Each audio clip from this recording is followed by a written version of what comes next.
أعوذ بالله من الشيطان الرجيم بسم الله الرحمن الرحيم اللهم صل على سيدنا محمد وعلى آل سيدنا محمد. Lempang, naik sepeda, naik motor, naik kendaraan, kemudian loba lebu arara suka irung kasungut katereuy teu batal. Kumaha cenah kieu mun calangap ai daek mah. Lah, sakeureut teh sugan lulumayanan aya sasendok-sendokeun. Kebeneran di ditu aya nu keur ngurug. Nyana naik motor ha. Terei Gusti Yai daek mah. Teu batal teh.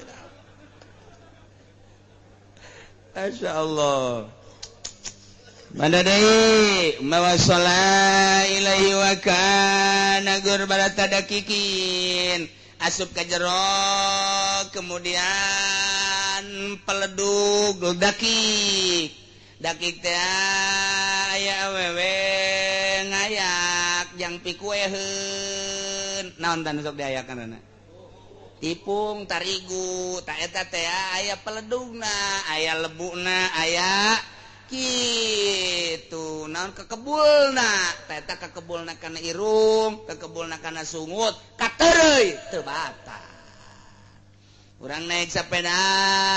atawa naik motor sore-sore kebeneran loba nu haliber lalir teh aro teh aya anu asup ka sungut lah asup ka jero teu batal. Aya anu asup deui hiji deui lah teu batal. Aya anu asup deui rombongan 5 teu batal. Artina ulah hese-hese teu batal henteu.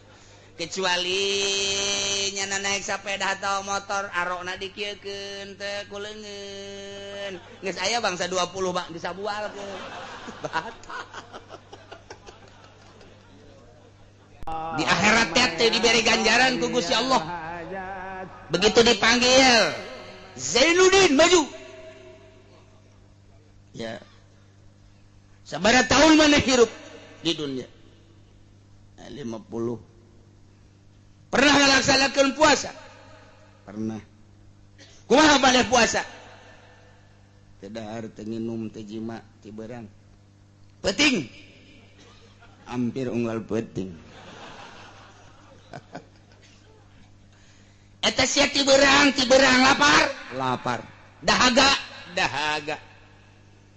Ai mata sok dikamanakeun eta dula-deuleuna ai beurang.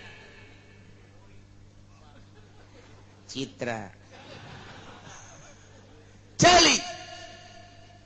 didengekeun di sidang diintegrasi ieu teh ceuli mata ternyata horenganan dipake neuleuh TV neuleuh awewe ceuli kitu keneh. Ieu mah sakumaha cak Nabi aing kamin soimin aing moal ngaganjar ka sia puasa kos kitu mah ngajabrag puasa nu kos kitu mah. Lamun urang geus dikitukeun ke jaga di akhirat isin ka bina-bina. Masya Allah. Tapaan tina dahar. Pan ieu puasa teh ngosongan beuteung tina kadaharan, ngosongan beuteung tina inuman, ngosongan beuteung, ngosongan zakar tina jima, kosongkeun mata, kosongkeun ceuli tina maksiat. Kosongkeun riaboh hartina tapa urang teu dahar teu nginum teu jima napaan beuteung jeung zakar mantak naon mata sabulan tapaan mantak naon ceuli sabulan tapaan mantak naon leungeun tapaan sungut tapaan tah ieu lamun geus bisa ka dinya urang ngalengkah sanajan henteu puasa thariqah tapi urang semi thariqah semi ngaranna.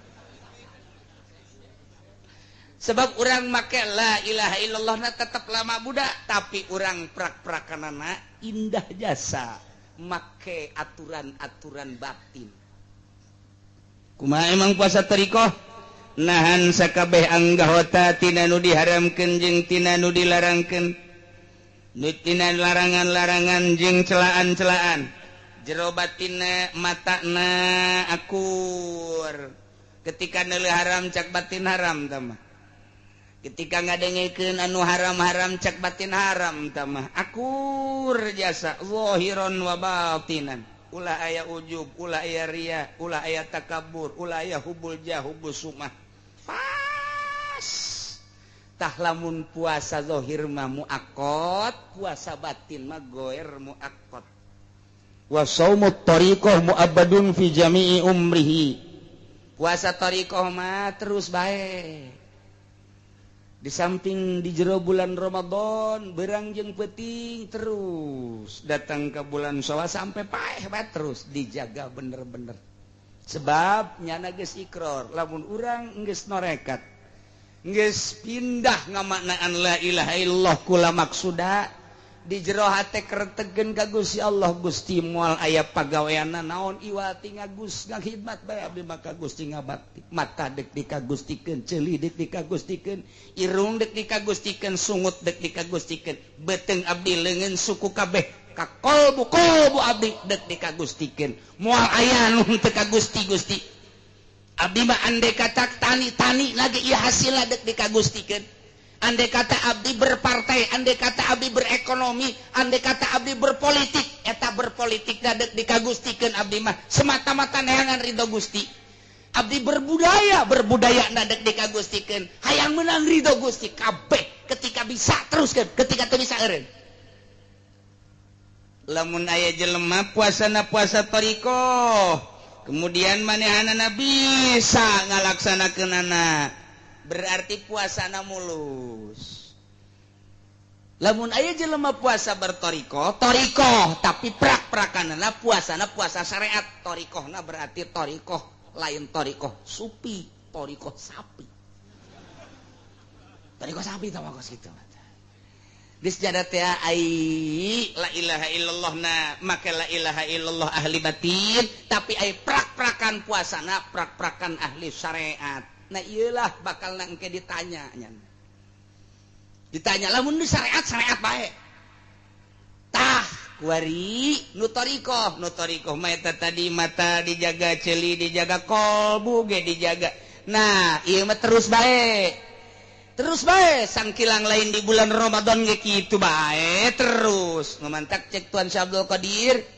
jelema nyaritakeun Lailatul Qadar eta pangbubunga ti Gusti Allah Lailatul Qadar teh kapan nyinggapkeun hijab teh disingkapkeun sehingga kadeuleuh hakiki eta ngaranna Lailatul Qadar Allah mere di bulan Ramadan bagi jelema nu dibukakeun hijab geus deukeut ka Gusti Allah nu puasana bebeneran nu puasana teu bebeneran mah teu ceuli cak jana kudu menang Lailatul Qadar ai lain nu dipuri maka deuleu pingpingna aya ge eta budak puri waduh budak masyaallah kunaon aing manggil Lailatul Qadar di mana di puri kumaha nyingkap putih waduh mata aing hampir teu kuat neuleuh sinar sial teh coba eta sinar jurig beureun tah mah cenah cek kiai cenah Lailatul Qadar teh pan dibukakeun hijab hahalang kabuka eta ge kahalang kabuka mangga ngobrol jeung urang Cikupa mah kitu bae teu beres jadi hahalang teh dibuka atuh teu kudu di Lailatul Qadar mah cek Tuan Syah Abdul Qadir lain di bulan Ramadan bae di bulan Syawal di bulan Hafid jakula mah terus-terusan manggih Lailatul Qadar hijab dibukakeun bae cek Tuan Syah Abdul Qadir teh kula mah geus datang ka hakikat pan dibuka nah ieu urang lamun hayang menang Lailatul Qadar lain ngintip cara ngintip si mbak keur mandi lain emang kumaha kitu ngintip Lailatul Qadar mah teu kudu di masjid ngintip Lailatul Qadar mah teu kudu di haram ngintip Lailatul Qadar mah teu kudu di mushola di imah di kamar di mushola di mana bae kadeketan diri urang jeung Gusti Allah sehingga urang teh bener-bener deket wa nahnu aqrabu ilaihi min hablil warid dibukakeun hahalang kadeuleuh breh we wih jeung gede taguha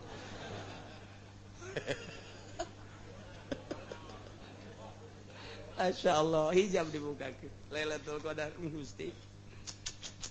babari sabaraha yang menangkeun Lailatul Qadar we kieu Gusti abdi mah hayang menang Lailatul Qadar amat di di bulan ieu moal meunang datang ka Jujung gelar ge moal meunang wani sumpah kula mata lamun aya jelema hayang meunang Lailatul Qadar moal meunang sebab lawan kahijab ku hayang ilmu batin mah kos kitu kahijab ku hayang geus cenah salatna hayang eta lain ka Allah zikirna hayang eta lain ka Allah moal bisa kajen kuku mage eta nyana teh kahijab ku kahayang kudu kumaha tuh leungitkeun kahayang abdi nu Gusti Lailatul Qadar nu Gusti teu pantes abdi mah dibela Lailatul Qadar ku Gusti cak Gusti emang teu pantes ya mah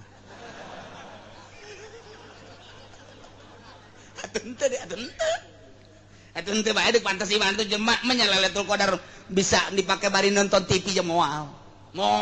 kajen kuku mage jauh jeung Gusti teh jauh moal bisa dua teh bisa tah nu hayang jasa moal bisa kahijab ku hayang anu pasrah jasa ka Gusti bari manehanana teu ngalaksanakeun aturanana moal sarua bae kudu kumaha tuh ulah dihayang-hayang Lailatul Qadar mah sebab datang nage kaget Lailatul Qadar mah datang nage kaget urang keur tengah bae teh urang teh ibadah ka Gusti tawadu abdi ibadah ka Gusti teh hayang nanaon abdi mah ngarasakeun ibadah nu keur dilaksanakeun tah tengetkeun tah singat deh ngarasakeun ibadah nu keur dilaksanakeun eta anugrah buat di dinya aya Lailatul Qadar karti teh sia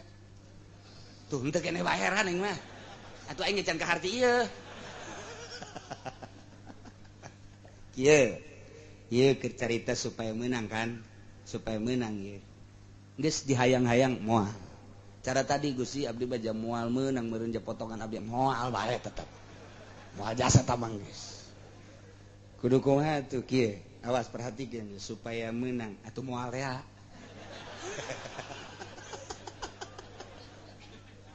hese ngomong jeung sia ieu atuh baca mah tarana nonton TV bae HP dibawa moal bisa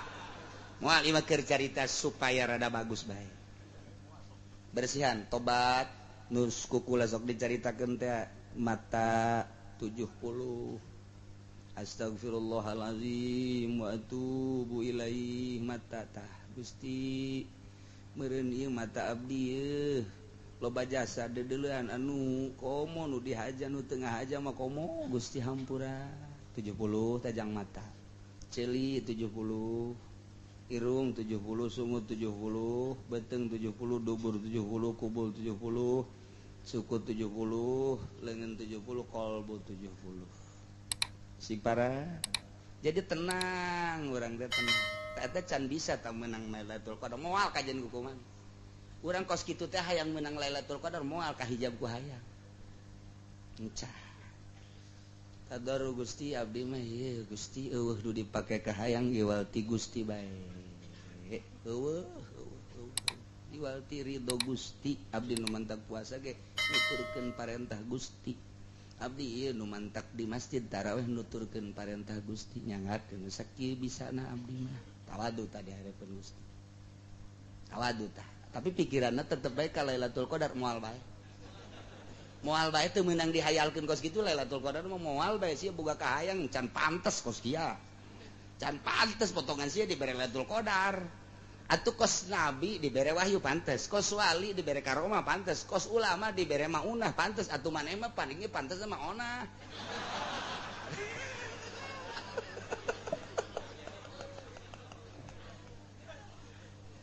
lempengkeun geus urang tadarruk ka Gusti ieu batin perjalananna ieu kicep abdi nang Gusti denge abdi nang Gusti naon anu kadenge eta teh suara ti Gusti nu kadeuleu ku abdi makhluk-makhluk Gusti abdi neuleuh bisa ku Gusti dideuleukeun leumpang ku Gusti mulai rada bagus urang wudu ye dek salat magrib ngalauna wuduna teh gitu wudu sugan we ku bagus ieu mah ke penting menang Lailatul Qadar moal kajen ting kiai gede udang-udangna moal da dijamin janggotna cenah panjang tambahan deui 2 meter moal bae kajen kuku teu bisa diintip kitu Lailatul Qadar teu bisa teu bisa bae kajian kuku mah mantak nu ngaritip Lailatul Qadar cenah di haram. TK atau mah kos. Haram mah mulia, Baitullah mulia, moal bisa. Kudu kumaha tuh balikan deui. Mulai kuari karasa rasa iya abdi bisa wudu teh ku Gusti karasa jasa ieu abdi bisa wudu batur mah lobang henteu dibere bisa ngarawudu ngarasakeun bisa wudu urang teh bisa ngalaksanakeun wudu diparentah ku Gusti eta geus mulai tah deuk dalareut ka Lailatul Qadar sing ada tah eta hese sakarang hese jasa komo nu tadi ngadaruduk mah hese asup hese kahalangan ku tempe dua pan tempe na gitu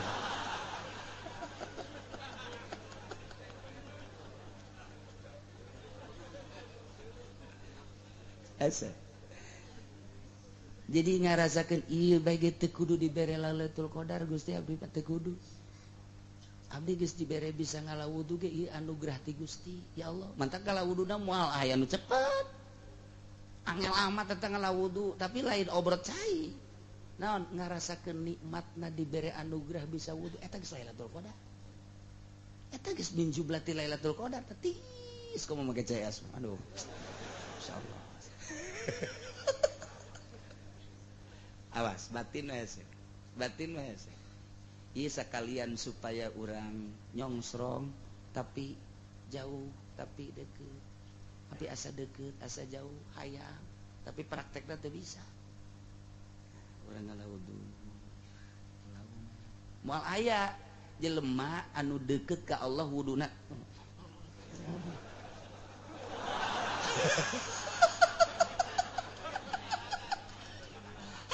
Eta mah wudu kos kitu teu beres. Terus Allahu Akbar. Beres.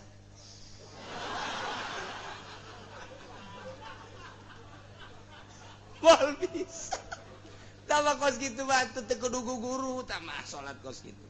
Wudu kos gitu mah moal bisa. Tah, wudu teh ngarasakeun bahwa diri ieu keur dipraktekkeun wudu ku Gusti.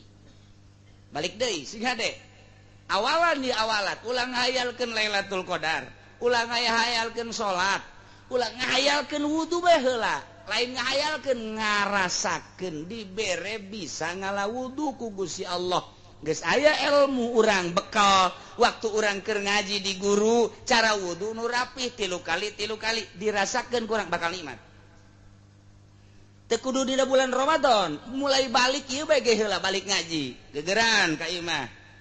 kukumbah beres ngala wudu hes sapawajikan kaji kerek nepara amat aing meunang Lailatul Qadar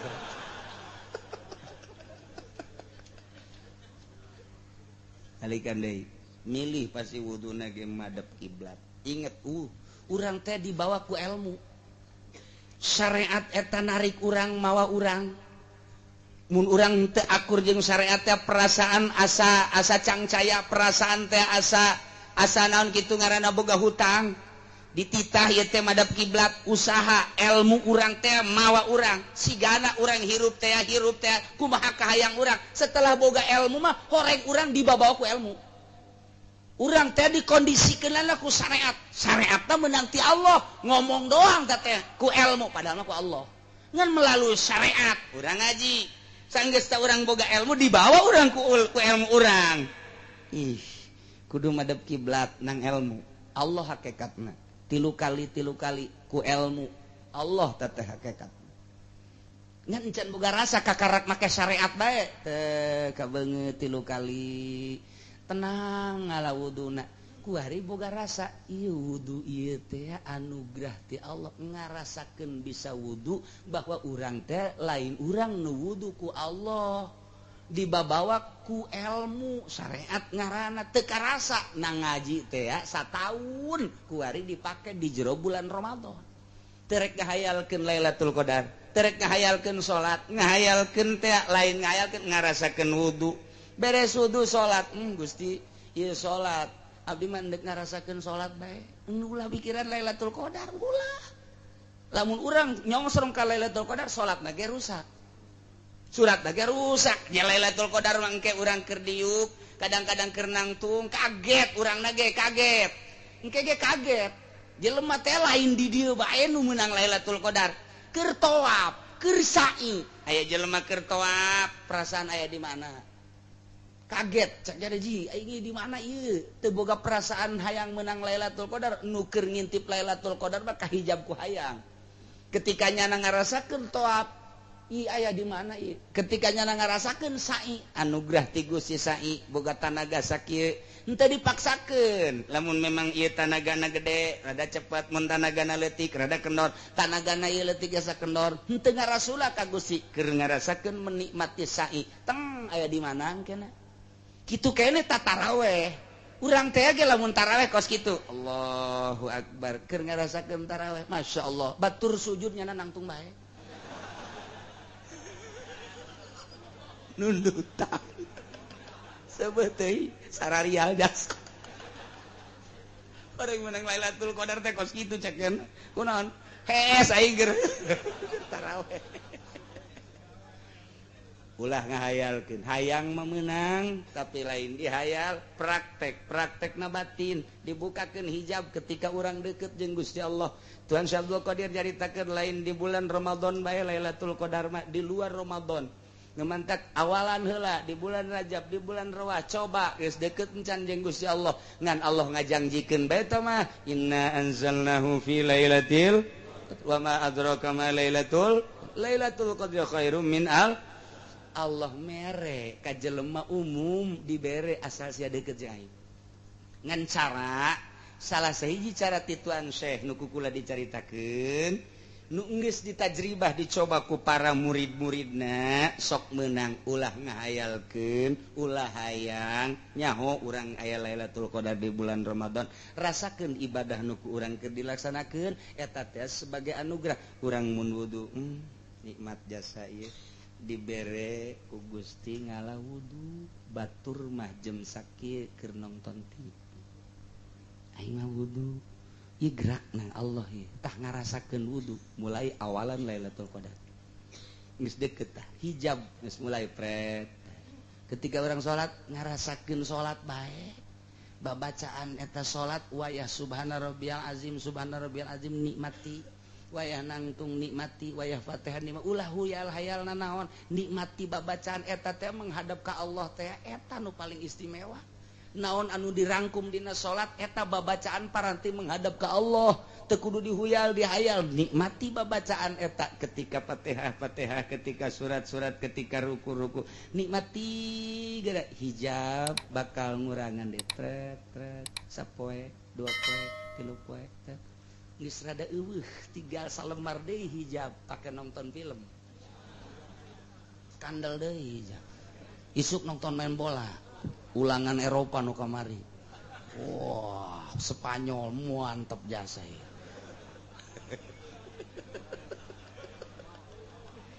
hanggeus atuh hijab beuki kandel di bae ayo bebeja ka pamajikan kamari mah ngeunaheun ibadah kuari mana leubeung cia nu ngeunaheun ja tukar aduh hayang Lailatul Qadar mah teu kudu SS ya tuh kula bae atuh geura nang karak atuh sia emang jurusan sia mah kadinya bae bacutan meujeuhna meureun dibere Lailatul Qadar iyalah praktekna seperti kitu balikan deui supaya urang kabehan sanajan dihenteu teh rindu ka Lailatul Qadar tapi dihayang-hayang ku urang teu bisa kahijab ku hayang dihayal-hayal kahijab ku hayal lain kitu nikmati anugerah ibadah urang wudu nikmati duh ieu anugerah ti Gusti fadl Allah wudu teu sambarangan gade jasa ganjaran ketika orang salat fadl Allah ketika orang puasa ya Allah ya Rabbi loba nu gagah teu puasa abdi mah ku Gusti keur dipuasakeun nikmati coba puasa makin lapar makin gede ganjaran makin dahaga makin gede ganjaran makin bau makin seungit cak Allah cak urang mah makin beuki toke bae bau toke bau kadal hiji puasa syariat nu tadi dicaritakeun teu dahar teu nginum make waktu ti magrib ti pajar datang ke magrib. Puasa thariqat di samping nu tadi thariqah mah seluruh anggota ieu dijaga berikut ulah aya penyakit batinan. Ieu mah waktuna terus. Nah, menang ti mana Tuhan Syekh eta ngalaksanakeun kitu lantaran cek Kangjeng Nabi tadi engke urang kila bakal ditanya jaga jawabanana engke ku jawaban Kangjeng kam min shaimin muftirin wa kam min muftirin shaimin. Loba jasa jelema anu puasa padahal hakikatna mah horeng teu puasa. Loba jasa anu batal magrib horenganan puasa bae. Ih, ieu bahasa Tuhan Syekh. Nu mentak kukula dibaca lantaran kamari tas di Baghdad. Cekolot baheula bab Baghdad. Terus ya ulin maka itu ke Baghdad tah. Teh balikan deui kam min shaimin muftirin wa kam min muftirin shaimin. Ya Allah. Loba jasa jelema anu puasa hakikatna mah horeng teu puasa. Eueuh ganjaran berarti. Loba jasa jelema nu buka di waktu magrib horenganan henteu buka puasa bae. Kadeleuna ku urang dahar, kadeleuna nginum eta si kiai, eta si tetangga, eta si tokoh, eta si ustad. Horeng hakikatna mah puasa bae lantaran nyana puasana puasa thariqah, syariat mah batal tapi tarekatna mah teu batal. Sebab terus bae dijaga.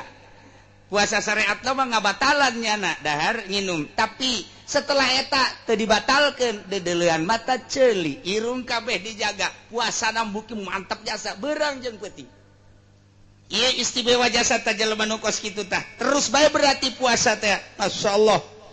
Yumsiku Allahu anil manahi wa idza innas bil jawari. Mantak ieu teh keur ngarealisasikeun bahasa Gusti. As-saumul li wa ana ajzi bihi. Puasa teh nu kaula ulah sakahayang sia. Wa ana ajzi bihi kaula bakal ngabales ka anjeun. Tapi puasa nu mana anu bener-bener ka aing? As-saumu li, puasa mah nu aing. Kunaon atuh batak teh dikaingkeun? As-saumu li, kunaon atuh ceuli teh dikaingkeun? As-saumu li, kunaon sungut teh dikaingkeun? As-saumu li, kunaon leungit teh dikaingkeun? As-saumu mah li, puasa nu aing. Kunaon hate sia teh dikaingkeun? Tah puasa tarekat mah lamun aya jelema puasa tarekat kemudian matana dipake maksiat batal puasa. Aya jelema puasa geus aya di kalangan tarekat ceuli dipake ngadengekeun musik atawa ngomongkeun batur batal puasana. Nu mantak cak guru saha jelemana kuari nu bisa norekat. Eueuh pi jelemaana nu mantak ulah sok haju hambur-hambur asa aing tarekat. Horenganan di jero nama lain tarekat deuk ngalobakeun ngarekrut dana horeng torekat honek horeng langit biru ya torekat Masya Allah karim. Nah gitulah guys, terakhir wa amma saumul hakikat fahuwa imsakul fuad mimma siwallah wa imsakus sir an mahabbati musyahadati ghirillah kama qala Allah taala al insanu sirri wa anna sirru. Gusti Allah nyarita cek Gusti Allah al insanu sirri manusia teh rahasia kaula wa ana sirru kaula rahasia manusia ye aing yeun langit yeun bumi deuleu ku sia manusia aing yeun kesempurnaan maha kawasa aing yeun kadaharan bubuahan jang sia yeun kelengkapan suara melalui manuk jang sia melalui hewan nu halal nu haram jang sia los ku sia ngan ku aing diatur nu haram nu halal nu meunang jeung nu henteu jang sia bagi ku sia jang sia ketika sia geus nyaho ieu halal ieu haram ieu meunang ieu henteu atur tak ku sia teh berarti sia jadi rahasia aing sebab sia geus kalaksanakeun haram halal pan nyaho halal haram teh nang di aing kuari sia nganyahokeun ulah ieu mah naon kadal haram hakikatna mah pan aing eta ilmu sia teh geus bisa direalisasikeun ka jelema ulah mabok haram eta teh kapan nyahona ti aing geus sia ngomongkeun halal ngomongkeun meunang ngomongkeun henteu rahasia aing aya di sia ngomong gitu teh hukum aing berarti sia teh ngandung rahasia aing teh aya di sia. Waduh geus luhur sia mau ngomong ieu mah luhur sia mau diteruskan ieu mah sebab aing teu ka harti ya. Urang kakarak bahasana bage geus teu ka harti komo ngalaksanakeunana mah teh kudu boga guru syariat, guru torekat, guru hakikat. Kuari mah aya di Jawa, siapa yang mau berguru hakikat? Ayo saya daftarin ntar kita ke sono sama-sama pakai mahar. Tolol teh coba. Manya guru hakikat make mahar, make emas cak kana teh 10 gram. Bego baru dikampak sia kuai. Guru hakikat si kos kieu, guru torekat ge geus teu anti dunia. Naila al insanu sirri wa anna sirru. Sia ngomongkeun hukum aing, sia teh rahasia aing. Berarti aing teh aya di sia. Geus berarti al insanu sirri manusia rahasia kaula wa ana sirru. Nah, tidinya lah ulah loba anu dipake ka hayang atuh Gusti atuh aing bae sia rahasia aing rahasia sia. Atuh geus we sia jeung aing duaan. Tah lamun urang geus bisa tak eueuh nu dipake ka resep jeung dipake ka hayang, eueuh nu bisa dideuleu, eueuh nu dipake ka hayang deuleu hiji we Allah. Geus kabeh ge Allah bae hate teh Allah kosa kos Kangjeng Nabi urang kosa kos para aulia kutubul aulia jeung para wali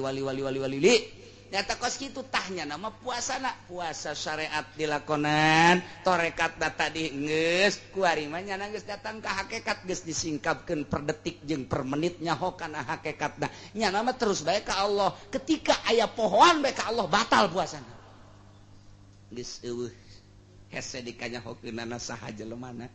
jeung di mana ayana ieu mah kan sakadar nyaritakeun puasa umum puasa khusus itulah bahasa Imam Ghazali bahasa Tuan Syekh Abdul Qadir mah puasa syariat puasa tarekat puasa hakikat urang mah sakieu bisana mudah-mudahan urang kabehan dibere sehat dibere jag dibere senang dibere nemah dibere ridho ibadah ka Gusti Allah Subhanahu wa taala sehingga urang bisa ngalaksanakeun puasa dengan tenang tentrem nikmat robah puasa urang tina puasa nu kamari mun taun kamari puasa urang sakitu Gusti tambah ilmu horeng kuari mah tambah kanyaho lah dek rada dirapih-rapihan puasa besi kaburu dicabut besi kaburu ku Gusti ieu diampihan komo nu geus karolot mah mulayan ti kuari rapihan urang maca Quran mun hebat mah dina bulan Ramadan teh 17 kali tamat mun bisa mun teu bisa teu kudu ngudag tamat ngudag ngarasakeun nikmatna maca Quran ngudag nikmatna maca Quran jadi beki luhur beki carang tamat teh maca Quran tah akur tak teu tamatna mah tah teu tamatna mah akur tah urang lamun maca Quran teh ngarasakeun nikmat moal karasa lamun teu paham mantak nu bodo nemah bae ku nemah teh tawadu meunang ge Lailatul Qadar tapi lamun anu bisa mah pan paham a'udzu billahi minasyaitonir rajim bismillahirrahmanirrahim tah ngarasakeun maca a'udzu jeung ngarasakeun bisa maca bismillah eta teh keur digerakkeun ku Allah sebagai anugerah tah eta nu hese tah jadi lain kieu aing sajus bisa ye bismillahirrahmanirrahim alif lam mim dzalikal kitabul la raiba fihi hudal lil muttaqin alladzina yu'minuna bil ghaibi wa yu'minuna sadaqallahul azim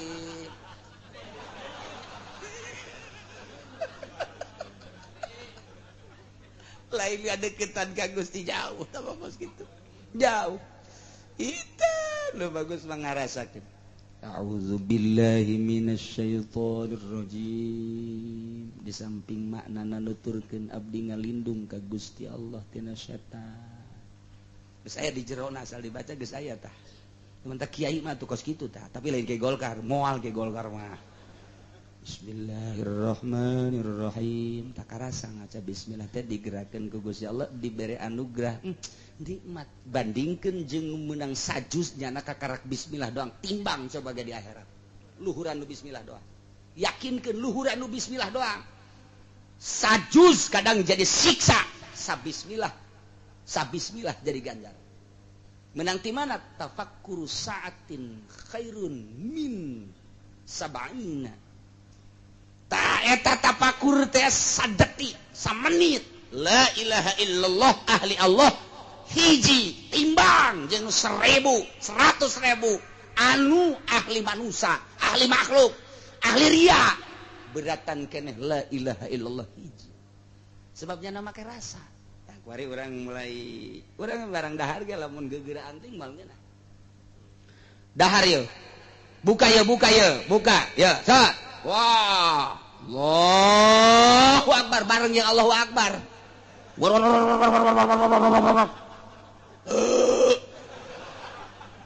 di masjid asyhadu an la ilaha illallah kuari susu asyhadu an la ilaha illallah itu kakarak asyhadu an la ilaha illallah nu kadua nyana geus beak tilu gelas hayya 'alas shalah kolak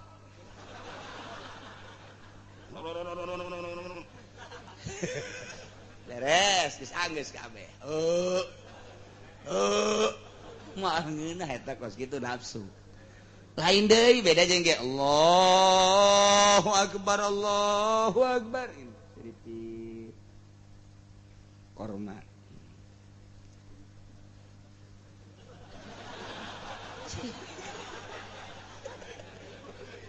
tenang ngarasakeun ya Allah masya Allah ini nah jasa sedikit deui kaca lalau sak pamajikan aja hulang hulang gitu kudaon keur menikmati makanan batur geus ka masjidnya na masjikan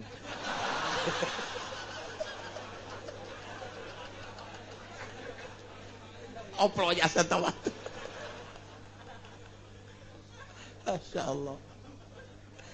ya karim Masya Allah nayalah alhamdulillahirabbil alamin puasa syariat puasa tarekat puasa hakikat kesimpulanna puasa syariat mah teu dahar teu nginum teu jima make waktu timimiti subuh datang ka magrib puasa tarekat di samping nu eta oge ngaraksa seluruh anggota tina maksiat jeung kolbu puasa hakikat hatena ditambah deui inget bae ka Allah poho ka Allah jadi batal selanjutnya rukun puasa aya 3 hiji niatun lailan likulli yaumin fil fardi niat unggal peuting dina fardu urang puasa Ramadan fardu tah niatna kudu unggal peuting niatna di papatahan urang ku Syekh Nawawi kieu niat teh paling rendah aqallun niat fi Ramadan nawaitu soma godan min Ramadan cukup sakitu atawa nawaitu soma godin min Ramadan jadi tah sakitu tah hayang sampurna abdi mah mama mun hayang sampurna kieu cek Syekh Nawawi tanara nawaitu soma godin an adai fardhi syahri Ramadan hadhihi sanati lillahi ta'ala eta lah nu sok urang dipake sakali deui niatna nawaitu soma godin an adai fardhi syahri Ramadani macana Ramadani hadhihi sanati lillahi aya nu perebut ulah Ramadani teh mah Ramadana aya alif laman henteu aing mah deuk Ramadani bae sia Ramadana henteu aing mah deuk Ramadani bae cak aing Ramadana ribut Ramadana jeung Ramadani geus ulah puasa lah sakeula ribut Ramadana jeung Ramadani eta nu bagus atuh sia Ramadana aing Ramadani atuh aing mah ngaji di Cilongok Ramadani sia kunaon mantak Ramadani mantak Ramadani mah kieu pardi didapatkeun kana Ramadani didapatkeun kana syahri didapatkeun kana isim isyarah geus cek dina alfiahna lamun guer munsharif didapatkeun atuh jadi munsharif kitu teh mantak aing mah dek Ramadani bae oh kitu nya sia Ramadana naon aing mah ti dituna bae Ramadana gitu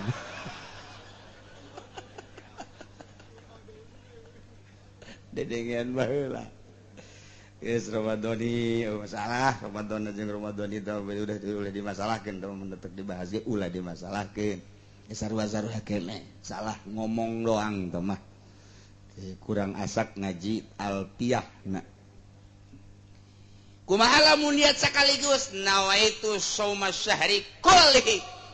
aing mah deuk niat sakaligus bae sabulaneun mun cek bahasa urang mah Gusti abdi niat puasa sabulaneun eta kos kitu tadi niat bisa tante cek mazhab Syafi'i mah teu bisa tapi cek mazhab Hanafi mah teu naon matak beusi urang engke poho bisa cenah dibaca geus bae nawaitu shauma syahri kullihi isuk niat deui nalika urang poho niat kaganjel ku eta kaganjel geus niat teh sing ada ti penting ti mimiti surup panon poe ane magrib datang ka fajar eta waktu niat ai niat di mana tempatna golbu niatna dina hate aya teh sungut eta mah sungut mah sakadar jang tajaruk narik-narik doang supaya bahwa hate teh niat dikedalkeun sunah hukumna cek ulama acenah ieu mah moal disungut ada di hate masalah daripada sungut doang hate henteu terjadi tapi lamun hate doang sungut henteu masalah nu bagus mah nya sungut nya hate geus kulantaran di kolbu niat mah atuh bebas-bebas bae urang keur salat Isya Allahu Akbar ngamakmum ye lantaran nungguan imamna angel babacaanana ngalamun angel si imam di obong-obong kori teh ya aduh nyada bari kieu bae lah aing niat bae lah di jero hate eta teh nawaitu sumogodina daripada dosa jadi di jero salat niat jadi ngan paling disenserikeun ku Gusti Allah masalah sih masalah teh emang karang itu ieu urang mah atawa keur kieu bae di hareupeun imah je niat niat di jero hate bae keur diuk jadi bae eta bari ngedeng ge niat bari ngedeng jero hate bae beres atawa bantes tarawih ngopi terus ceklat bae ka pamajikan ka pamajikan pas dek anggeuskeun inget ka niat nya teh ji aing can niat daripada engke mantes jima aja sok hees mendingan niat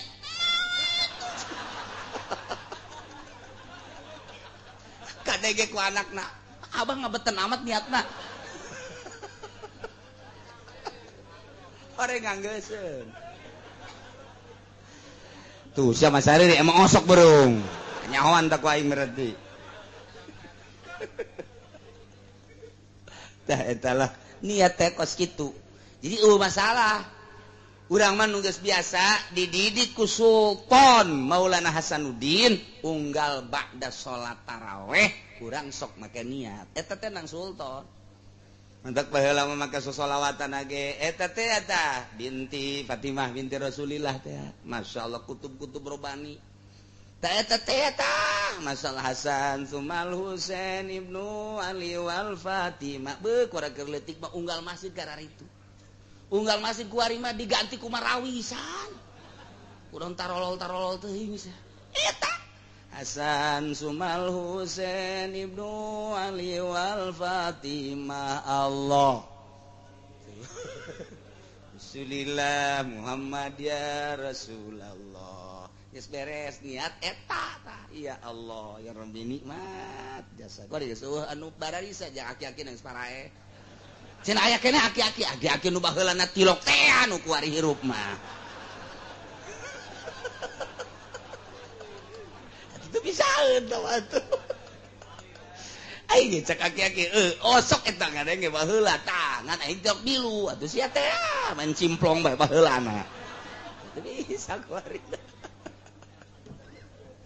ya Allah ya Rabbi sia cek kaki kain emang kasih aing mah geus bari mah naon bae atuh jaeta geus eueuh baheula mah rame jasa unggal masjid mushola di Banten mah eta bae di Banten sok geura Tangerang satangerang Serang saserang Pandeglang sapandeglang serempak kabeh Hasan Sumal Husain asal tas tarawih bae ngadenge di mana bae eta masyaallah nikmat jasa niat nomor kedua waterku muftirin ninggalkeun nu ngabatalkeun zakiron eling muhtaron tur karep ghairu jahilin ma'zurin lain jahil ma'zur di jero puasa teh di jero puasa kudu ngajauhan nu ngabatalkeun kana puasa bakal dibahas nu ngabatalkeun dahar nginum pan kudu imsak jima eta lah nu ngabatalkeun kana puasa kitu ge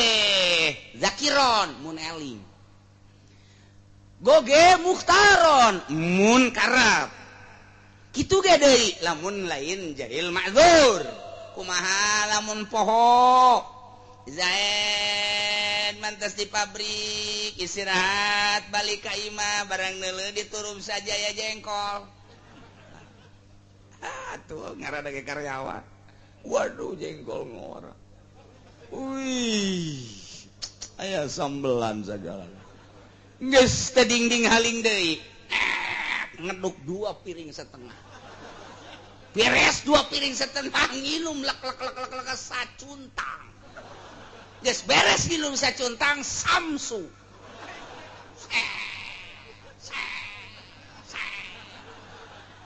geus beak datang ka merek-merekna kakarak inget aing keur puasa ieu tah kumaha tah kos kitu geus ulah dimasalahkeun ngadoa ka Gusti ya Allah ya Rabbi alhamdulillahirabbil alamin anugerah ti Gusti ieu mah mudah-mudahan isu poho deui Gusti masalah teu batal teu naon lantaran lu batal so teh mun inget poho mah teu asal ulah mau pohokeun sorangan cek pamajikan keur pohoan padahal henteu atuh teh Allah nu nyaho tah mah kos kitu atawa balik ti mamana pamajikan ngongkong teu make calana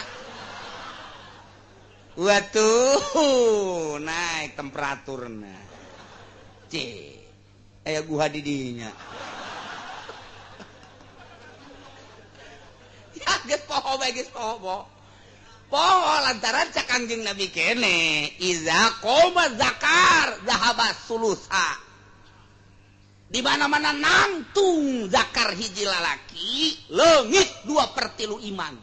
2/3 akalna ai leungit teh geus pohona naon sakitu gedena eta pamajikan di bangku bae ditenda di luhureun gentong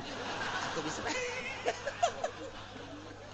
atuh 2/3 leungit mah geus pokona mah hese atuh 3/3 deui tah akalna teh dan nu mantak begitu neuleuh poho atuh pan kabawa ku zakar nangtung iza qoma zakar di mana nangtung bobogaan lalaki leungit 2/3 akalna atuh poho keur puasa ceklak bae apa majikanna ngomong henteu deui meureun sarwana lah mun di ditu mah geus beres Kak lain urang keur paruasa atuh sia kita tadi ngomong gua lagi poho atuh aing ge komo poho aing mah ih Gusti poho mudah-mudahan we tuh teu batal teh daun nu batal pada nu inget ya Allah ya Rabbi kitu kene mukhtar karep dewek nyokot sorangan hayang sorangan ai kitu mah dipaksa nyana dibagudet dikiekeun nyana teh eta ku jelema dahar sia tetep embung dahar tetep diasupkeun ka jero diwolkeun satungtung nyana teu ngarobahkeun sungutna teu ngarobahkeun sungut teh batal tapi lamun haju tek dikadiekeun diteureuy batal neureuyna tak karep sorangan pan neureui lamun kitu mah kieu bae karek geus ente aing mah keur puasa karaknya nyokot lapangpung di kitu-kitu teh ka jero sorangan kan atuh teu batal tah mah minuman make cai lek teu batal teu naon sanajan loba ge tapi lamun nyana geus kabeneran sagana ya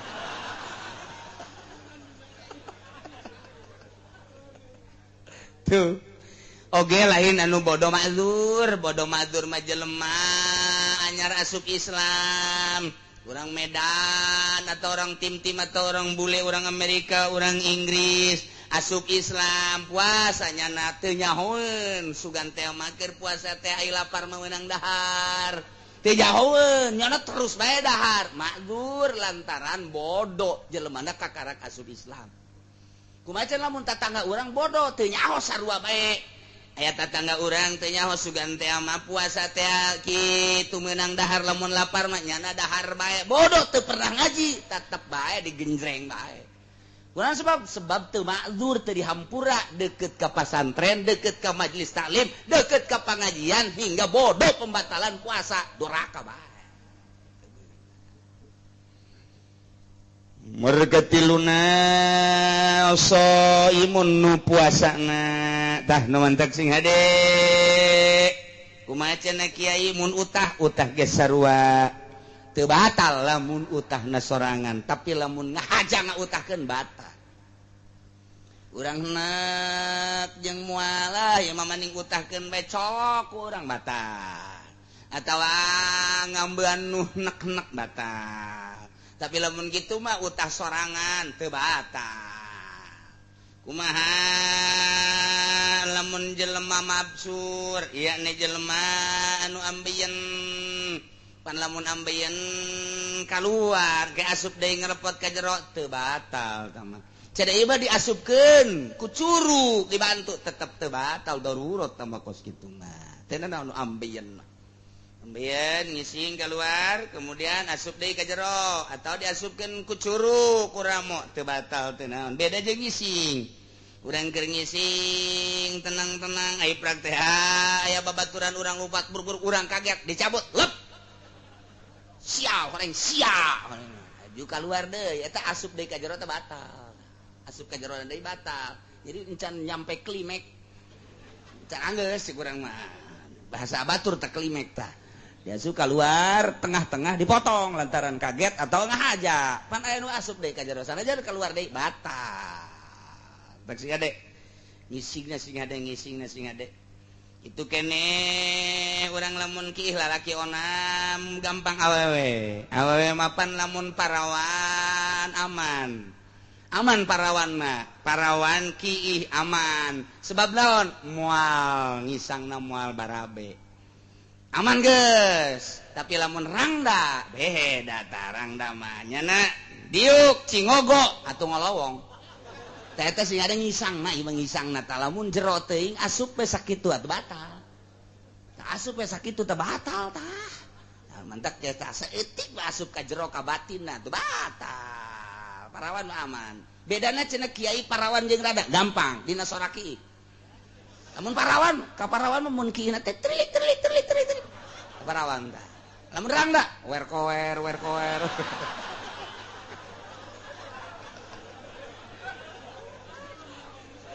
itu macem-macem bae kaki iki beda heran aing mah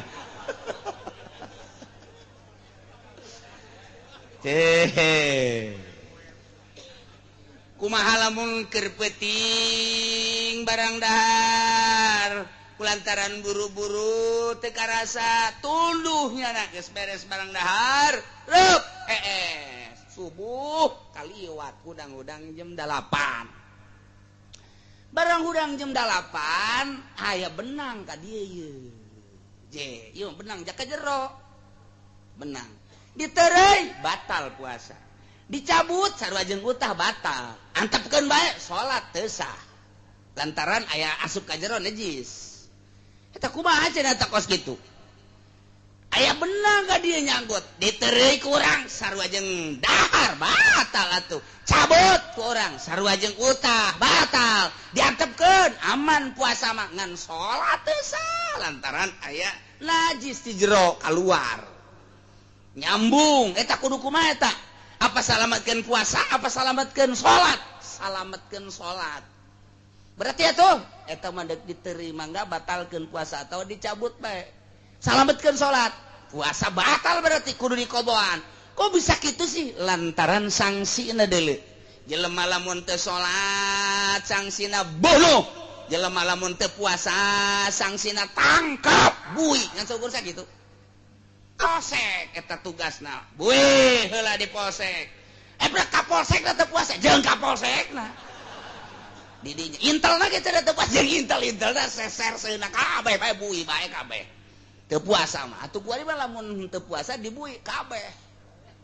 polisi abri hampir teu parwasa sawareh tapi salat mah mun teu salat bunuh pan sangsina masyaallah mantap hargai salat geus beta mah batalkeun puasa ke Syawal qada Gitulah masalah puasa. kuari urang geus nyaho tinggal siap ngalaksanakeun puasa ngan Urang nyaritakeun kuari masalah puasa kemudian ieu di jero puasa teh ker naon kitu ngaranna kena aturan-aturan nu teu bagus karusak puasana dina nalika karusak puasana aya nu wajib qada bari kiparat aya nu wajib qada doang aya nu wajib kiparat doang tilu rupa ieu aya nu nya wajibnya qada nya wajib bayar kiparat aya nu wajib qada doang teu kudu kiparat aya nu wajib kiparat doang teu kudu qada acan nomor kahiji yajibu ma'al qada'i li shaum al kafarah wajib qada jeung wajib mayar kafarat uzma kafaratul uzma teh artina itqu raqabatin jeung ditazir deui saha alaman afsada shaumahu fi ramadan yauman kamilan bijima'in taminati min bil shaum jaed panganten anyar pandai panganten mah teu meunang deukeut ajunya trum bae atawa sanajan henteu panganten anyar ge aya lalaki teh teu meunang deukeut ku Gusti Allah diberek asal deukeut we jeung aweh nang asal deukeut nang aya deui sangkilang deukeut ge geus teu daek nang-nangan aya tambah di omeh ge geus teu daekeun bae tawadu bae geus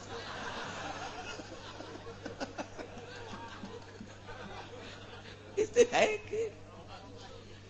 tamang guys dipencet hese diurut hese guys hese bae tamang guys khotam pamajikan lagi lah cek jana teh atuh geus tah eta pamajikanna biasana kos itu sok nawaran nyandung kak sik nyandung los habak sia aya nawaran nyandung geus kieu aing sugan bae cari jeung nu sajen mah cager asal aya we nawaran nyandung deuleu jerona asana geus bok-brok aja di kumaha tah Kizaid teh puasa Ramadan tah ayeuna Kizaid ingat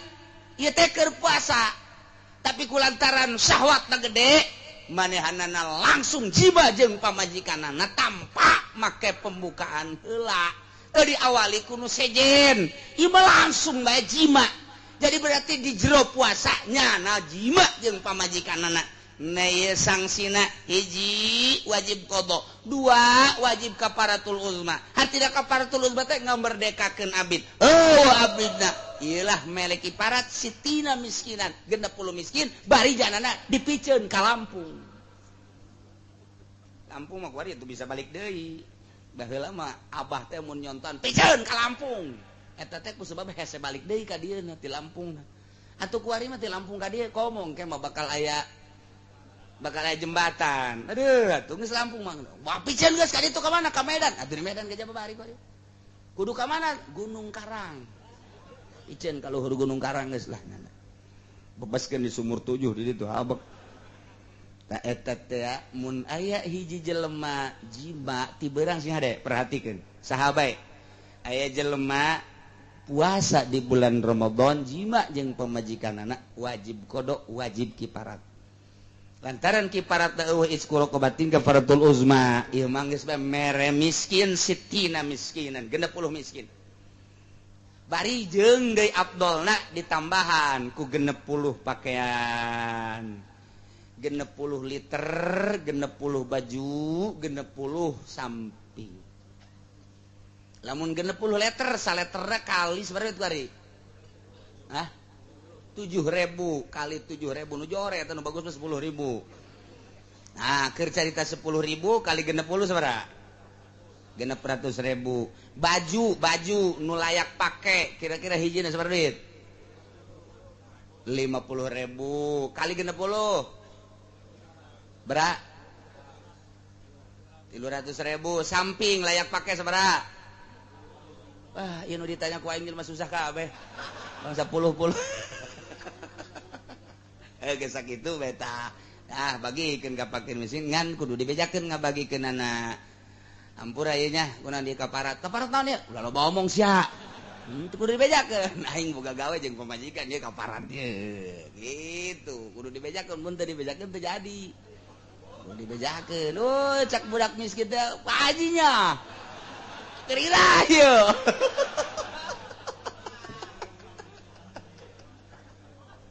Aduh Gusti Allah doang.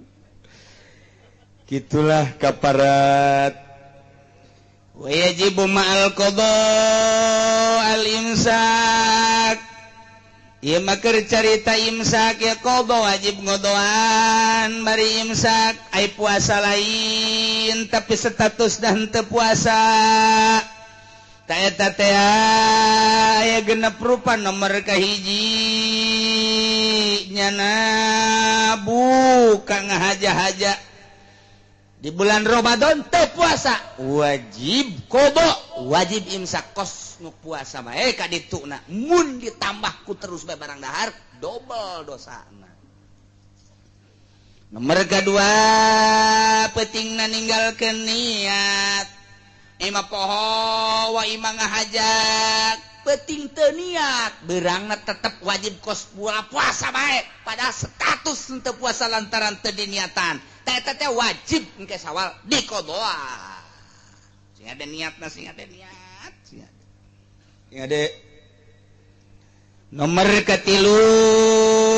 jelema sahur nyangka penting keneh horenganan geus beurang Izaed hudang barang hudang neuleuh jam-jam 3 mantap cek jan lah ye mantap jasa dahar beres dahar ngadenge di luar kokok sorok kotok tah maja sorok kotok tah mah barang di deuleu jak kotok geus kala luar ai geus kala luar mah biasana subuh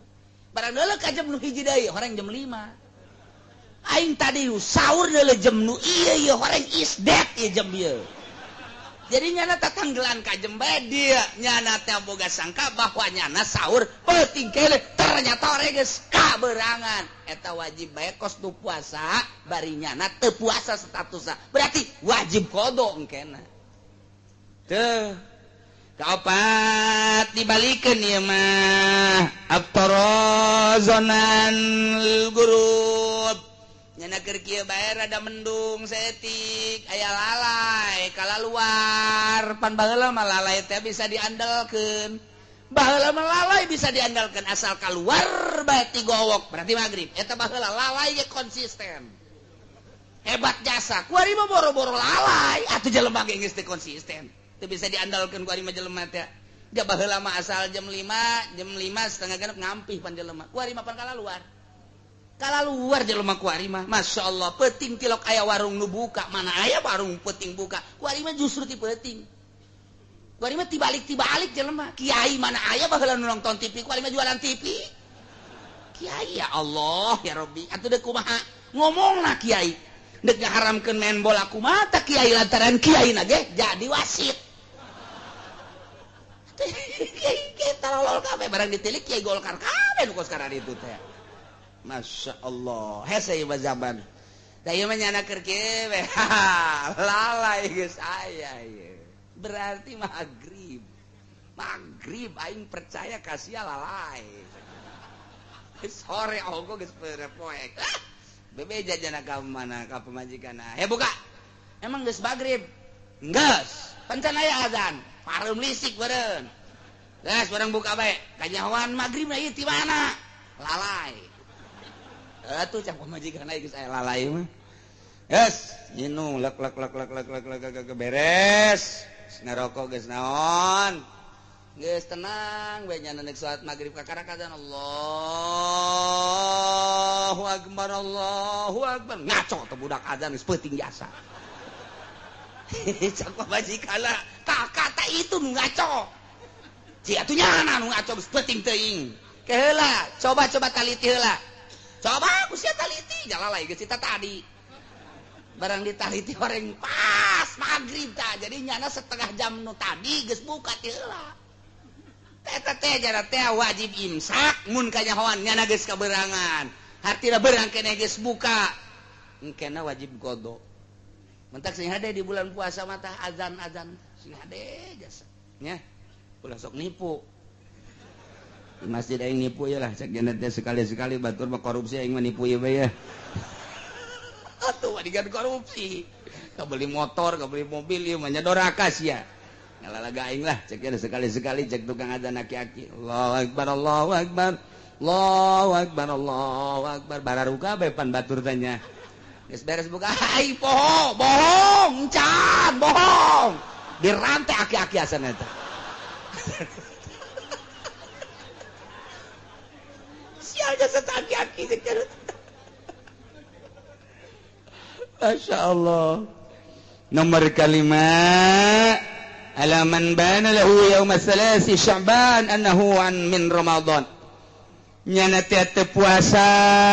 tanggal 30 ternyata horenganan begitu dicek horeng bener eta tanggal 30 Sya'ban teh horeng jatuh tanggal 1 Ramadan nyana can puasa wajib imsak jaga wajib qada di bulan Syawal nomor kagenepna ngalawudu barang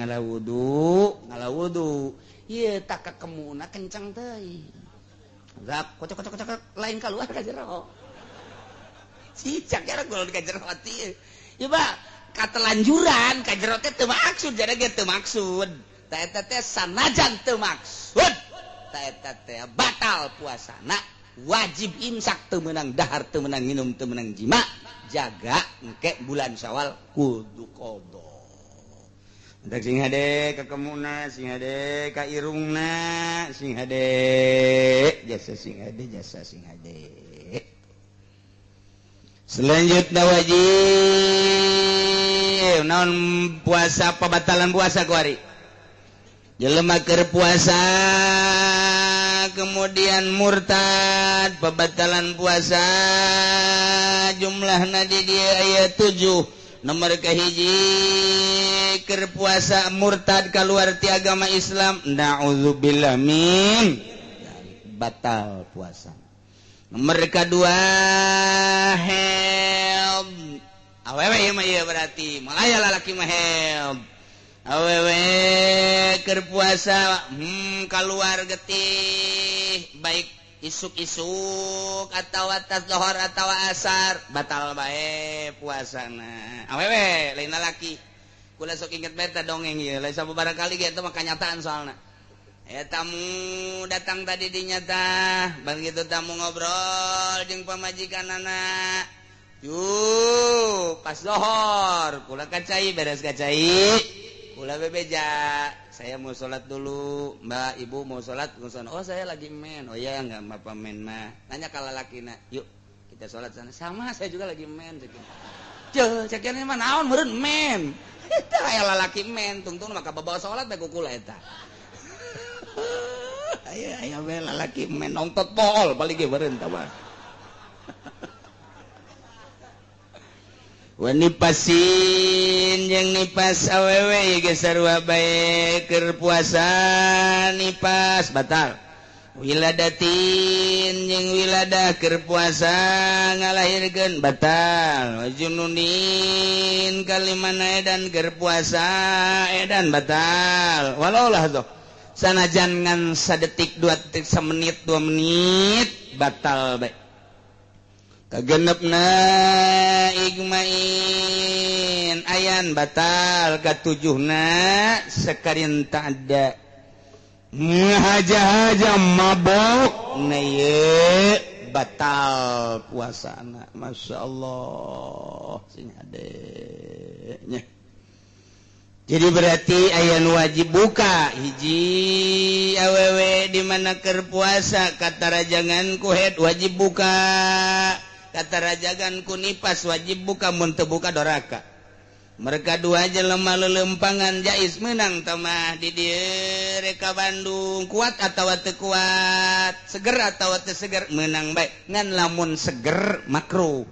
lamun kira-kira bakal loyo menang buka nomor ketiluna nu tadi teh haram jam 5 aya nu haram buka ya haram buka na ieu mah haram aya jelema boga kodoaneun 5 poe datang ka rewah tinggal 5 poe deui nyana wajib kodo kan tah ku ari nyana kodo teh haram buka puasana lantaran mun nyana buka eueuh deui waktu nah iyalah jelema anu haram buka ketika jana ngodoan puasa geus beakeun waktu barita tadina nyana bisa mun ngodoan teh tapi nyana teu ngodoan ka eta wajib manehanana neruskeun puasana haram bukana lanjutkeun deui nu wajib qada wajib fidyah alamun tadi mah wajib kafarat wajib qada wajib kifarat hiji jima kuari mah fidyah tengetkeun ai tadi mah wajib kafarat hiji doang tama jima sahabae nu jima ti beurang nya wajib qada nya wajib kafarat kuari mah wajib qada wajib fidyah nu tilu mah wajib fidyah aya nu wajib qada wajib fidyah aya nu wajib qada doang teu kudu fidyah aya anu wajib fidyah doang teu kudu qada lain kafarat qada jeung fidyah mereka hiji jelema keur puasa kawajiban qada jeung fidyah aya dua rupa hiji jelema keur puasa teh bukana ngarempanan batur aya jelema naik tangkal kalapa barang datang ka luhur gegeroan teu bisa turun aya jelema bisa naik teu bisa turun aya teh jelema kos kitu naik teu bisa turun teh nyana gegeroan tulung aing tuh atuh siapan bisa naik aing naik mah bisa tapi turun teu bisa sia mah Yuni bayawak meureun pokona ulah loba ngomong Yuni sajeuna ieu mah aing mah tulungan gegeran mun teh ditulungan aing maragag cek cenah teh indek nulungan bukalah cek cenah ieu lantaran karunya aing ge sarua lamun puasa ka ditu moal kuat jadi ieu mah buka dek nulungan nyana ta eta teh engkeuna wajib qada wajib fidyah atawa awewe hamil demi menjaga kelestarian bayi nu keur dikandung supaya sehat bayina lantaran mun dibawa puasa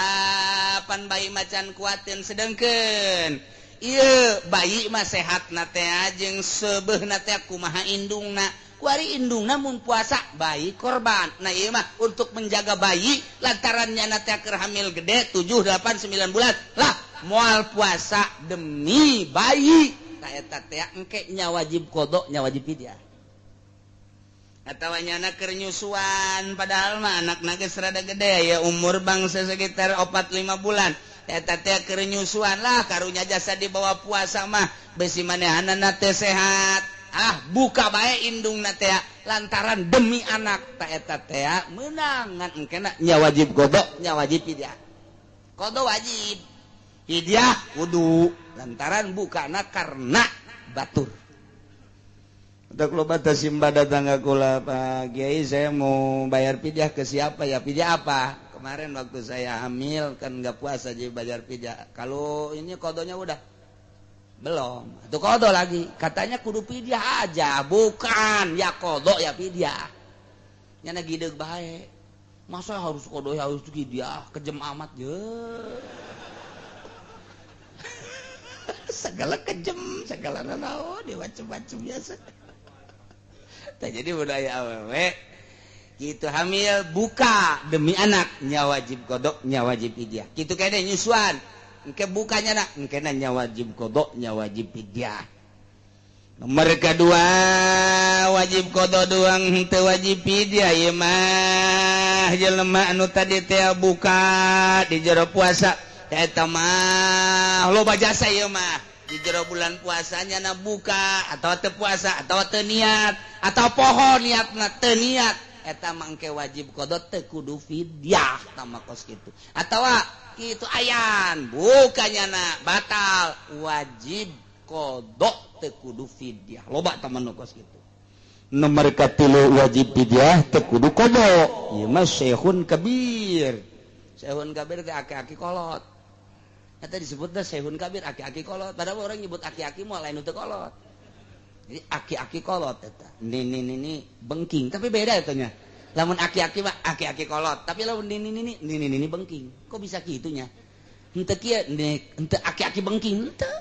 julukanana masing-masing sebab ai aki-aki mah kolot paling peot doang tapi lamun ini bengking jore jasa tah mah ini aya nini buka lantaran geus teu kuateun ieu mah teu kudu puasa pidiah bae pan cenah teu kudu kodok yai atuh kudu kodoan iraha paling modal geus teu kada kodok iraha tuh dan mantak teh perhatikan ku anakna bapana teh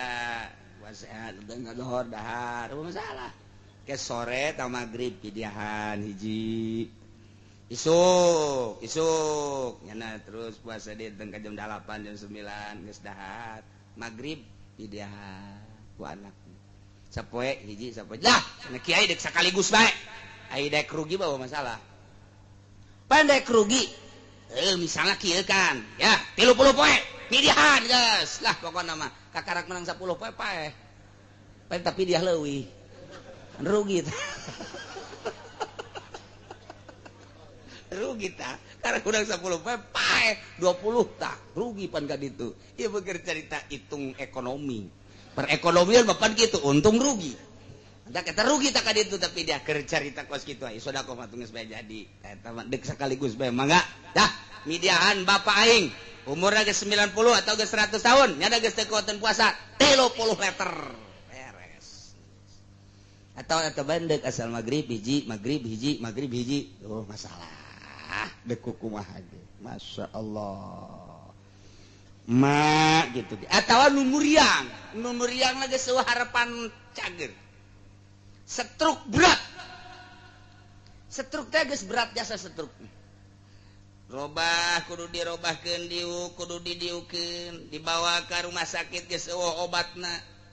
dibawa ka tukang urut ke geus gideg bae mah stroke berat ieu mah geus teu bisa bae kiih dirinya geus ngising dirinya pamajikanana ge geus teu kuateun komo anak mah kadinya geus hangru jasa geus babauan ge lain deui geus luar biasa diberean minyak seunik tambahan jasa di dunia kene geus disiksa ieu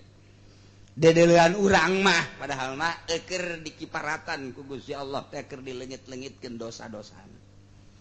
tah kuari mah geus teu kuat dieu geus cek dokter Maher geus eueuh harapan deui geus aya pidiahan bae eta mah pidiahan tambah kos-kos kitu mah geus meunang dibadalkeun mun can munggah haji meunang dibadalkeun lantaran cek dokter Maher geus eueuh harapan hirup deui sanajan aya keneh meunang dibadalkeun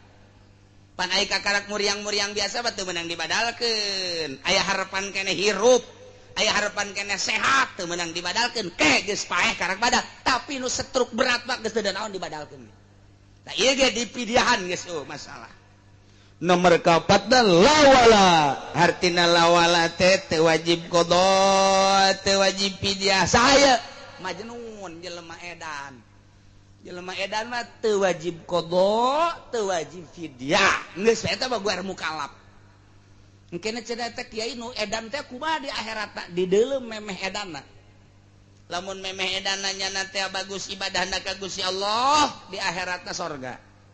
lamun memeh edanan nyana teh mabok zina judi nah ieu mah memeh edan kos kitu kaayana neraka jadi jelema edan mah di deulem memeh edanna memeh edanna ibadah alamat memeh edanna maksiat bae silaka masyaallah penyakit tupang berat-beratna adalah edan moal aya di jelema luhur nu edan moal aya rasul nabi edan moal aya wali edan moal aya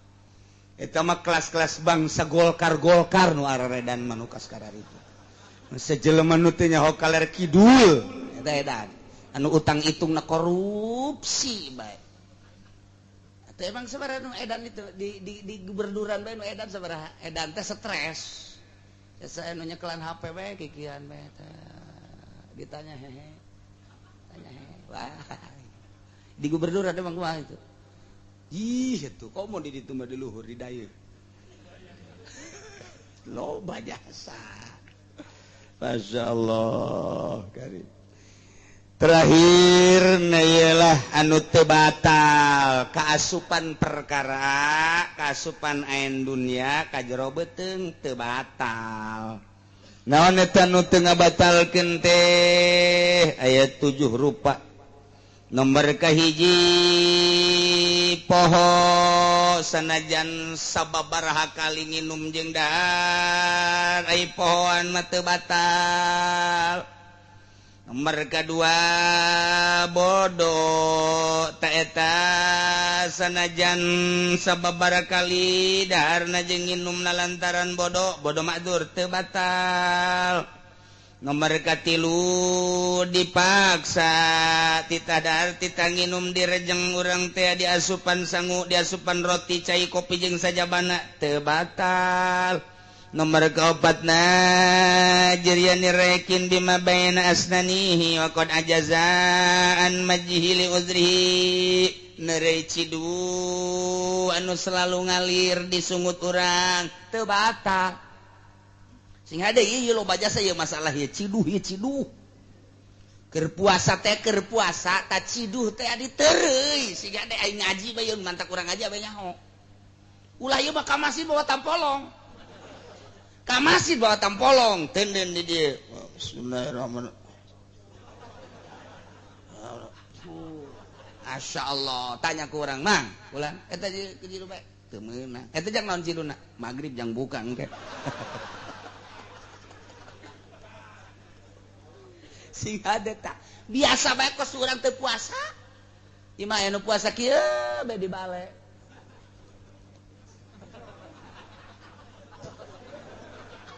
budak tambah puasa emang mun dibere sataun modar ieu budak puasa sakumaha naon atuh biasa bae puasa mah ciduh nu aya di dieu teh ya diteureuy masa asal ulah aya ceuhilan bae mun urang keur kieu mah teh aya nu nyesa di dieu teh ceuhil sagede poleca. Ah lumayan cakeun aya. Batal.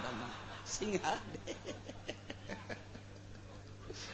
Sing hade cehil letak bersihan. Bersihan sungut teh tah engke tinggal ciduhna biasa. Eta kula masuk aya seri jelema teu ngaji meureunanan. Allahu akbar. Salat. Pan ciduh tah diteureun teu pangkunyana. Diciduhkeun teu. Mun mau kampak di kampak wae budak teh.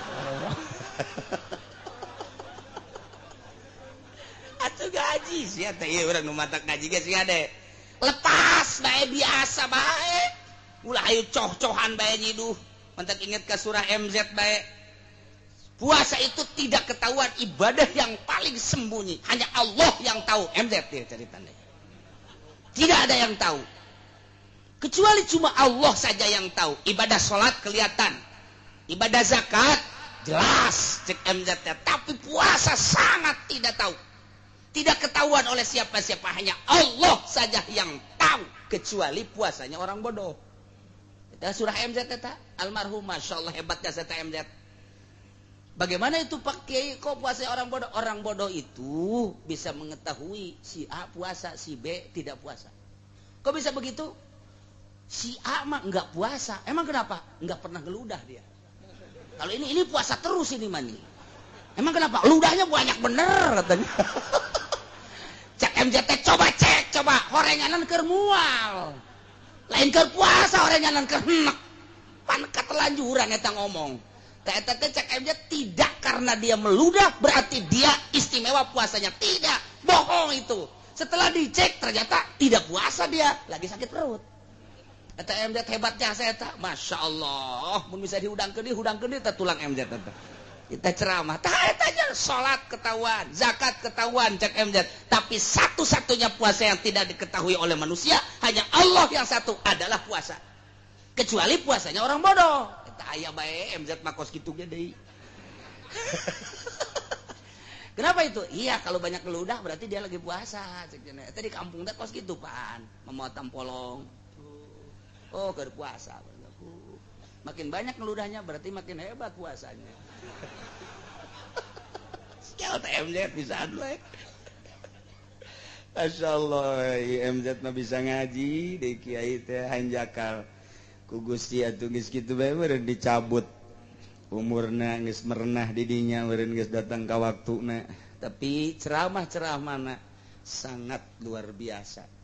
Dibanding jeung kiai-kiai nu sejen, kurang ilmiah tapi MZ mah sangat ilmiah. Diakui. Guruku lagi di Garut, kanu sejen mah teu ngalem, tapi ka MZ ieu budak bisa ngaji bangona, cak guru kula. Asal geus guru kula ngomong kitu beta, hebat. Ieu budak bangona bisa ngaji. Bener. Lantaran eta tah naon gitu urayan-urayanna teh menyentuh pas. Lamun nanti asup Golkar mah teu bagus. Kan aju nyabut deui cenah guys. Beres eta jadi tobat cek cenah. Enggak beres cek di partai politik. Enggak beres ternyata. Enggak bisa diajak bener cak nyana eta. Mentak batur bae keluar ti urusan perpartaian. Kuari ararasuk begon teh coba. Kiai mah kiai, anu lain kiai mah tung sakalian ka neraka masalah geus. Menu kiai batur bae keluar nu nyahueun. Nu nyahueun dihareupeun kula ngomong gak beres kiai ternyata partai itu. Di dewan itu enggak beres cek nyana keluar lantaran teu beres. Saya dengan niat yang bagus untuk membawa manusia-manusia ke arah Al-Quran. Ternyata enggak bisa, enggak beres lah. Nyana keluar, orang kampung asuh. Karena orang kampung ku bego-bego teh ingat. Nyana nu pinter keluar. Masya Allah, Masya Allah. Teh, nomor kahiji kedua, mawasola ilal jawabakana gubaratorikin. Lempang naik sepeda naik motor naik kendaraan kemudian loba lebu ararasup ka irung kasungut katereuy teu batal kumaha kieu mun calangap ai daek mah lah sakira teh sugan lulumayanan asa sendok-sendokeun kebeneran di ditu anu keur ngurug nyana naik motor ha terei ku sia daek gua. Teu batal teh. Masyaallah. Mana deui mawasala ilaihi wa kana gurbarata dakikin. Asup ka jero kemudian peledug dakik. Dakik teh aya awewe ngayak jang pikueheun. Naon tanu sok diayakeunna? Tipung tarigu, ta eta teh aya peledugna, aya lebuna, aya kitu. Naon kekebulna? Ta eta kekebulna kana irung, kekebulna kana sungut, katereuy teu batal. Urang naik sepeda atawa naik motor sore-sore kebeneran loba nu haliber lalir teh aro teh aya anu asup ka sungut lak asup ka jero teu batal aya anu asup deui jadi lak teu batal aya anu asup deui rombongan 5 teu batal artina ulah hese-hese teu batal henteu kecuali nyana naik sepeda atau motor arokna dikieukeun teh kuleungeun geus aya bangsa 20 bang disabualkeun batal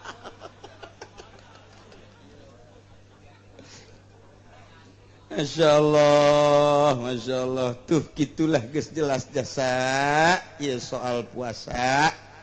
tinggal urang ngabebenah masalah puasa iraha ye kiai puasa dilaksanakeunana nurutkeun ceuk ahli hisab iraha